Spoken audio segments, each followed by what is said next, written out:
क्या आप जानते हैं हर साल आने वाले एक विशेष समय में पूरा हिंदू समाज अचानक बदल जाता है। हवन, तर्पण, पिंडदान, श्राद्ध, ये सब कुछ बड़े नियम और अनुशासन के साथ किया जाता है। लेकिन क्यों माना जाता है कि इन दिनों हमारे पूर्वज पृथ्वी पर आते हैं और अगर हमसे कोई भूल हो जाए तो क्या सच में पूर्वज नाराज होकर श्राप दे सकते हैं?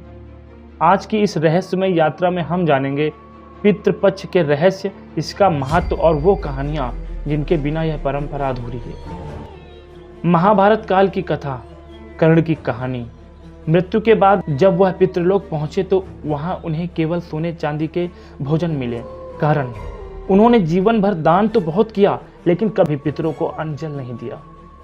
भगवान यम ने उन्हें धरती पर वापस 15 दिनों के लिए भेजा ताकि वे अपने पितरों को श्राद्ध कर सकें।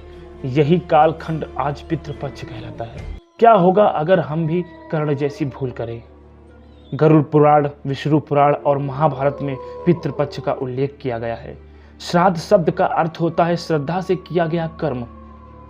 यह बताया जाए कि पितृपक्ष केवल रस्म नहीं बल्कि पूर्वजों से जुड़ने का माध्यम है। कहते हैं इन दिनों आकाश और पृथ्वी के बीच का द्वार खुल जाता है और आत्माएं अपने वंशजों से मिलने आती हैं। मानसून के बाद का समय जब अनाज की पैदावार शुरू होती है, पूर्वजों के नाम पर भोजन का पहला अंश देना आभार और सामाजिक संतुलन का प्रतीक माना जाता है। मनोवैज्ञानिक दृष्टि से अगर हम देखें तो पूर्वजों को याद करना परिवार को अपनी जड़ों से जोड़ना होता है। क्या यह सच है कि पितरों की ऊर्जा हमारे जीवन को नियंत्रित करती है? पुरानी कहानियां जो श्राद्ध नहीं करते उनके जीवन में अकाल मृत्यु, रोग और परेशानियां आती हैं। ग्रामीण इलाकों में फैली मान्यताएं हैं पितृदोष के लक्षण।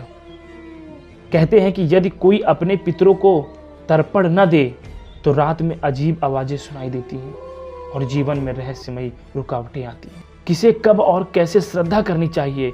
पिंडदान का महत्व, कौन सा दिन किस पितृ के लिए होता है? कहा जाता है हर अनुष्ठान में जल की एक बूंद ही पितरों तक पहुंचने का माध्यम बनती है। असली अर्थ पूर्वजों के प्रति कृतज्ञता। हमारे अस्तित्व की नींव उन्हीं पर टिकी है। आधुनिक जीवन में भी यह परंपरा क्यों जरूरी है? शायद आत्माएं कभी मरती ही नहीं, वे केवल रूप बदलती हैं और हमारी स्मृतियों में जीवित रहती हैं। पितृपक्ष उसी अमर बंधन की याद दिलाता है। तो दोस्तों, अगली बार जब पितृपक्ष आए तो इसे केवल एक रस्म न समझें बल्कि इसे अपने पूर्वजों के संवाद का अवसर माने।